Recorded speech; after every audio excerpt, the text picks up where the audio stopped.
기독교 교회 역사에서 그리스도의 새 이미지가 늘 강조되었습니다. 첫째는 그 악의 세력에서부터 승리한다는 그리스도의 승리, 크리스토스 빅토르라고 하는 이미지입니다. 콘스탄티누스를 비롯한 제국시대의 이 이미지는 대표적인 이미지였습니다. 둘째는 하나님의 심판을 대신하는 대리인으로서 그리스도입니다. 셋째는 경건한 삶을 위한 모델 혹은 도덕적 영향력으로 그리스도입니다. 승리자 그리스도는 이미지 이상으로 기독교의 희망입니다. 그리스도가 승리자가 아니면 우리의 믿음도 소망도 없습니다. 서기 100년에서 400년 사이에 기독교의 승리는 서구 역사에서 뜸입니다. 종교에 대하여 살벌했던 로마 제국에서 기독교처럼 성장한 종교는 없습니다. 사가들은 교회 역사를 세 줄기로 형성되었다고 말하고 있습니다. 헬라의 문화와 문학, 로마의 법과 정치, 그리고 히브리의 종교입니다. 얼마 전 시간이 흘러 세 줄기가 하나의 줄기 히브리 종교에 합류합니다. 바울이 헬라에서 복음을 전한 이후 헬라는 기독교 없이는 생각할 수가 없습니다. 로마도 마찬가지입니다. 지금 로마에 가면 기독교의 역사를 알아야 로마를 이해할 수 있습니다. 이 모든 것이 하나님의 승리요 그리스도의 승리라고 하는 것입니다. 시온은 아나미의 로마인의 이야기에는 복음이 로마에서 승리할 수 있던 이유를 첫째는 복음의 열정, 둘째는 부활신앙, 셋째는 도덕적 순결성, 그리고 넷째는 순교를 감당할 복음의 당당함이라고 말하고 있습니다. 순교는 분명히 기독교의 복음의 꽃입니다. 순교는 패배가 아니라 승리인 것입니다. 6.25 한국전쟁 70주년을 맞이합니다. 한반도에서 크고 작은 전쟁이 600번 이상 일어났다고 합니다. 미국의 여행 사이트인 로니 플래닛에서는 한국은 수없는 침공을 받은 대륙의 작은 반도에 불과한데 중국의 일부가 되지 아니하고 고유한 문화와 주권을 잃지 않고 존재하는 것은 기적이라고 말하고 있습니다. 1953년 7월 27일 3년여의 한국전쟁이 정전이 되었습니다. 아직도 우리나라는 전시 상태입니다. 지금도 전쟁 같은 어려움이 공포가 있습니다. 개성의 공동연락사무소가 폭파되고 전쟁 공포가 계속되고 있고 개성공단과 금강산에 군을 주둔하겠다고 말하고 있습니다. 그런데 반만년의 한반도 역사 가운데서 가장 전쟁이 적고 평화로운 기간이 지난 70년이었다고 하는 사실은 얼마나 역설적인 사실인지 모릅니다. 전시 상태이지만 경제가 발전하고 교회가 성장했습니다. 한번 결코 패배하지 않고 승리하였습니다. 지난 60년 동안 민주화와 산업화를 동시에 이룬 나라는 세계에서 우리나라밖에 없다고 합니다. 우리나라는 하나님의 은혜로 피원조국에서 원조국으로, 피선교국에서 선교국으로 탈바꿈했습니다. 시편 24편 8절 말씀에는 영광의 왕이 누구시냐? 강하고 능한 여호와시요 전쟁에 능한 여호와시로다 라고 말하고 있습니다. 여호와는 전쟁에 능한 우리 하나님이십니다. 승리케 하시는 장수이신 것입니다. 하나님은 전쟁하시는 천사장 미가엘을 보내시며 하나님이 싸우시고 하나님이 승리하시는 것입니다. 하나님의 승리로 말미암아 우리는 패배하지 아니하고 승리할 줄로 믿습니다. 먼저 그리스도가 승리하셨습니다. 오늘 보는 말씀 고린도전서 15장 57절에는 말합니다. 우리 주 예수 그리스도로 말미암아 우리에게 승리를 주시는 하나님께 감사하노니 라고 말하고 있습니다. 우리에게 승리를 주시는 것은 예수 그리스도 때문입니다. 예수 그리스도의 승리로 우리가 승리할 수가 있습니다. 신약 성경 말씀에는 예수 그리스도로 말미암아 라고 하는 말씀이 21번 기록되어 있습니다. 예수 그리스도는 우리의 중보가 되심을 말하고 있는 것입니다. 예수님의 전상을 보십시오. 예수님의 탄생, 공생애와 시험, 십자가 등 예수님의 전생에서 단 한 번도 예수님은 패배한 적이 없습니다. 특히 예수님의 부활은 최고의 승리입니다. 예수님께서 잡히시고 죽으실 때 세상이 승리했습니까? 유대인이 승리했습니까? 군중이 승리했습니까? 빌라도가 승리했습니까? 예수님만이 최후의 승리자이셨습니다.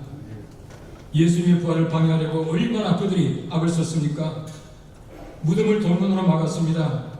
그 위에 절대 열리지 않도록 인봉하였습니다. 제자들이 예수님의 시체를 훔쳐가는 것을 막으려고 로마 군인들이 보초를 썼습니다. 그런데 돌문이 열렸고 예수님은 부활하셨습니다. 그래서 그런 제자들이 예수님의 시체를 훔쳐갔다고 소문을 냈습니다. 만일에 이런 삼엄한 경기 속에 시체를 훔쳐갔다면 세계 최강 로마군은 완전히 굴욕을 당한 셈입니다. 예수님의 부활을 방해한 모든 것은 오히려 부활의 증거가 되었다는 것입니다. 패배와 같이 보이는 승리가 부활입니다. 누가 봐도 예수님이 졌습니다. 그러나 결과적으로 예수님은 다시 사심으로 말미암아 승리, 이기셨습니다. 세상과 예수님은 원초적으로 갈등 관계입니다. 요한복음 1장 10절 말씀에는 세상은 그로 말미암아 지연바 되었으되 세상이 그를 알지 못하였고 라고 말하고 있습니다.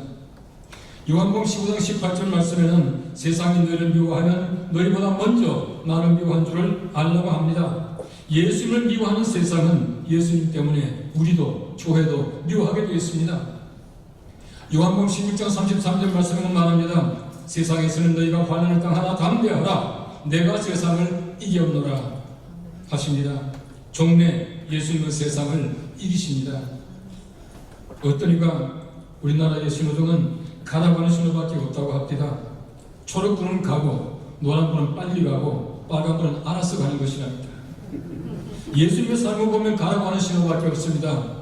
승리를 향하여 멈춤이 없는 삶이 예수님의 삶입니다. 40일 금식 후에 시험도 승리의 길을 멈추게 하지 못했습니다. 겟세마네 동산의 기도도 멈추지 못했습니다. 한만 하시거든 이 잔을 내게서 옮겨달라고 해도 옮겨주지 못했습니다. 십자가에서 내려오는 유혹도 그 길을 멈추지 못했습니다. 부활의 승리를 향해 멈춤 없는 삶이 예수 그리스도의 승리의 삶이었던 것입니다. 그것으로 끝이 났습니까? 본대로 오시리라는 말씀대로 다시 분명히 오실 것입니다. 로마 황제의 박해를 비롯한 세상의 수많은 권세가 예수님을 박해하였지만 최후의 승리는 주님의 것이었습니다. 슈퍼맨 위본 맨시를 꿈꾸던 니체가 1882년 하나님은 죽었다라고 공표하였지만 그는 죽었습니다. 그러나 하나님은 영원히 계시고 주님은 승리하십니다. 프랑스의 무슬림 철학자 볼테르는 성경과 기독교는 100년도 못 가서 없어질 것이다 라고 하였지만 볼테르는 1778년에 죽었지만 지금 그의 집은 프랑스 성서공회에 성경을 보관하는 창고라고 합니다. 요즘에는 코로나 이전인 BC와 코로나 이후인 AC로 시대를 구분한다고 합니다. 그러나 이 역사를 잘 보십시오. 예수님이 탄생 이전의 BC와 이후인 AD로 구분이 됩니다. 예수님께서 역사의 주인이신 것입니다. 패배자가 어떻게 역사의 주인이 될 수가 있습니까? 승리자신 예수님께서만이 역사의 주인이 되실 수가 있는 것입니다. 가냐바 대 그리스도라고 하는 유화 그림이 있습니다. 르네상스 화가인 지오토도 똑같은 제목으로 그림을 그렸고 렘브란트의 제목도 그 그림이 있습니다. 렘브란트의 그림을 잘 보시면 가야바의 얼굴은 불안함이 짝이 없습니다. 그리스도는 평안합니다. 이 재판의 승리자가 가야바가 아니라 그리스도라고 하는 사실을 표현한 것입니다. 예수님의 기적 가운데 최고의 기적은 죽은 자가 살아난 기적일 것입니다. 그런데 기적의 목적은 현상 그 자체가 아닙니다. 사실 삶은 뭘 합니까? 고통스러운 죽음을 2번이나 죽었으니 불행한 이들입니다. 예수님께서는 야고의 딸과 나인성 바오의 아들과 나사로를 살리신 것은 어린아이든 청년이든 장년이든 금방 죽었든 조금 지났든 썩었든 다 부활한다고 하신 메시지입니다. 바로 이것은 예수님이 부활하신 것을 뜻합니다. 이들이 부활한 것이 아닙니다. 예수님께서 부활의 첫 열매이신 것입니다. 부활이라고 하는 것은 죽었다가 살고 영원히 사는 것을 부활이라고 하는 것입니다. 승리의 사실을 알고 있는 바울도 사망아 너희 승리가 어디 있느냐 라고 사망의 패배 예수님의 승리를 외치고 있는 것입니다. 예수님은 단 한 번도 패배한 적이 없는 승리자이십니다. 그러므로 우리가 승리할 것입니다. 고린도전서 15장 57절을 다시 한번 보십시오. 우리 주 예수 그리스도로 말미암아 우리에게 승리를 주시는 하나님께 감사한다고 말하고 있습니다. 그리스도의 승리는 우리 승리의 원인임의 목적입니다. 그리스도만 승리하면 우리에게는 아무 의미가 없습니다.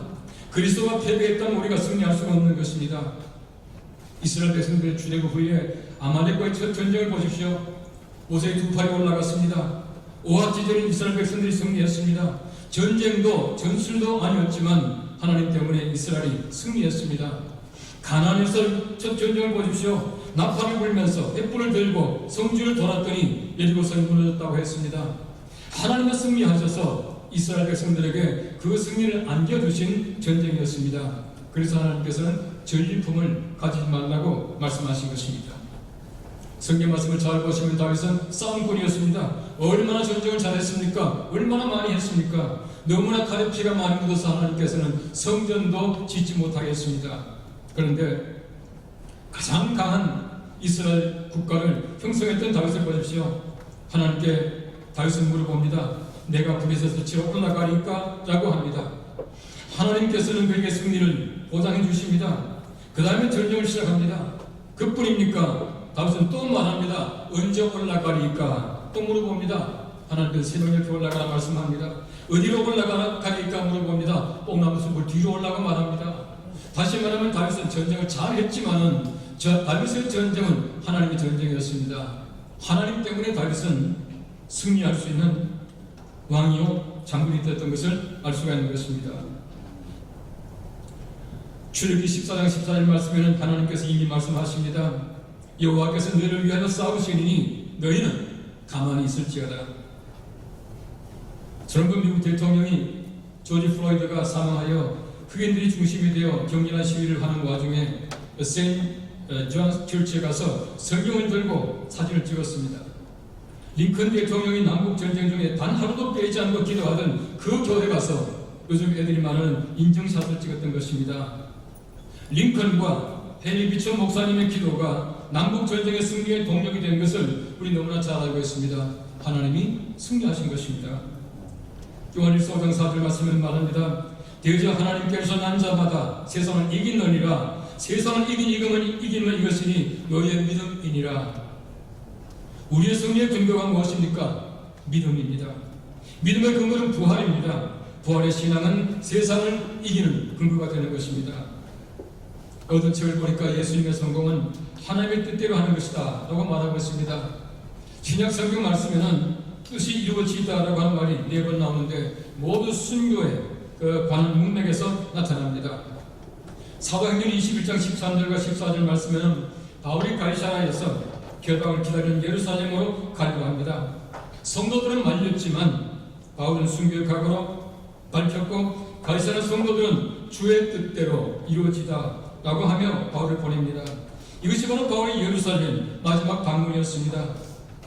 서문화교회 감독이었던 폴리캅은 병사들이 얼굴과 몸을 마구 때리기 시작했을 때 하나님의 뜻이 이루어지다 라고 말하며 순교했다고 합니다. 우리 하나님의 뜻이 무엇이겠습니까?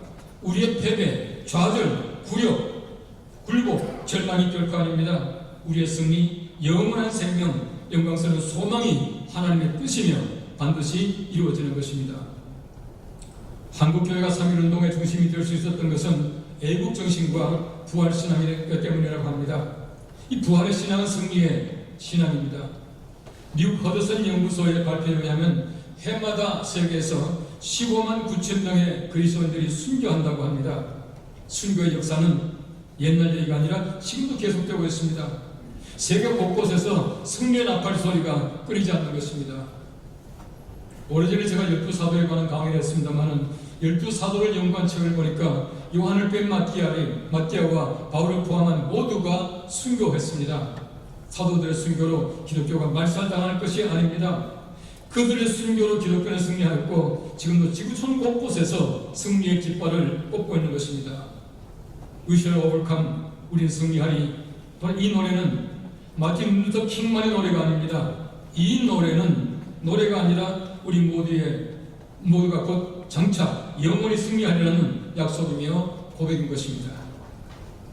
요한계시록의 7교회는 모든 교회 유형이라고 합니다. 그런데 각 교회 주신 말씀에는 승리자에 대한 보장이 반드시 있습니다. 생명나무의 과일을 먹게 합니다. 흰돌에 새 이름을 새겨 주십니다. 만국을 다스리는 권세를 주십니다. 이름을 생명책에 기록하십니다. 하나님의 성전의 기둥이 되게 하십니다. 하나님의 보좌에 함께 앉게 하십니다. 하나님은 하나님이 되시고 우리는 아들이 됩니다. 보상 없는 권한은 없습니다. 보상 없는 하나님의 명령은 없습니다. 승리자에게는 반드시 하늘의 보상이 있는 것입니다. 해무에 의한 노임과 바다에 인간은 파괴될지언정 패배하지는 않는다. Man can be destroyed, but not defeated. 라고 하는 말이 있습니다. 때로는 파괴되지만 결코 패배하지 않는 승리자가 그리스도인이며 우리 그리스도인들입니다. 패배는 그리스도인의 단어가 아닙니다. 그래서 바울이 이렇게 선포합니다. 우리가 사방으로 우겨 삼을 당하여도 쌓이지 아니하며 답답한 일을 당하여도 낙심하지 아니하며 박해를 받아도 버림받지 아니하며 거꾸로뜨림을 당하여도 망하지 아니하고 우리가 항상 예수의 죽음을 몸에 짊어지면 예수의 생명이 또한 우리 몸에 나타나게 하려 함이라.